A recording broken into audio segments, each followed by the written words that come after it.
ದುರ್ವಾದಿ ಧ್ವಾಂತರವಯೇ ವೈಷ್ಣವೇಂದಿ ವರೆಂದವೇ ಶ್ರೀ ರಾಘವೇಂದ್ರ ಗುರವೇ ನಮೋ ಅತ್ಯಂತ ದಯಾಳುವೆ. ಯಾಕೆ ಅವರೊಬ್ಬರೇನ ದಯಾಳುಗಳು? ವಾದಿರಾಜರು ದಯಾಳುಗಳಲ್ಲ, ರಘೋತ್ತಮರು ದಯಾಳುಗಳಲ್ಲ, ವ್ಯಾಸರಾಜರು ದಯಾಳುಗಳಲ್ಲ, ಶ್ರೀಪಾದರಾಜರಲ್ಲಿ ದಯಾಳುತ್ವ ಇಲ್ಲ. ಯಾರಲ್ಲಿಲ್ಲ? ಎಲ್ಲರಲ್ಲೂ ಇದೆ ರೀ. ಆದರೆ ಅವರೆಲ್ಲ ಬರೀ ದಯಾಳುಗಳು. ಅತ್ಯಂತ ದಯಾಳುಗಳು ಅನ್ನುವ ಅತ್ಯಂತ ವಿಶೇಷಣ ಯಾರು ಕೊಟ್ಟರು? ನಮ್ಮ ರಾಯರಿಗೆ ಮಾತ್ರ.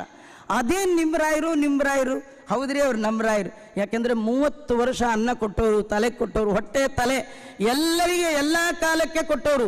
ವಿದ್ವದಭ್ಯರ್ಥನೀಯೈ, ಎಲ್ಲ ವಿದ್ವಾಂಸರು ಬೇಡಿ ಟೀಕಾಚಾರ್ಯರ ಮಾತು ಅರ್ಥ ಆಗಬೇಕು, ರಾಯರ ಹತ್ರ ಹೋಗಿ ಬೇಡಬೇಕು. ವ್ಯಾಸರಾಜರ ಮಾತು ಅರ್ಥ ಆಗಬೇಕು, ಮತ್ತು ರಾಯರ ಹತ್ರ ಬೇಡಬೇಕು. ವಾದಿರಾಜರ ಮಾತು ಅರ್ಥ ಆಗಬೇಕು, ರಾಯರ ಹತ್ರ ಬೇಡಬೇಕು. ಭಾವಬೋಧಕಾರರ ಮಾತು ಅರ್ಥ ಆಗಬೇಕು, ರಾಯರ ಹತ್ರ ಹೋಗ್ಬೇಕು. ವಿದ್ವಾಂಸರು ಪ್ರಾರ್ಥನೆ ಮಾಡಿ ಅವರಿಂದ ಜ್ಞಾನ ಭಿಕ್ಷೆಯನ್ನು ಪಡಿತಾ ಇದ್ದಾರೆ. ತಲೆಗೆ ಹೊಟ್ಟೆಗೆ ಎರಡಕ್ಕೂ ಕೊಟ್ಟ ದಿಟ್ಟ ಯತಿಗಳು ನಮ್ಮ ರಾಯರು.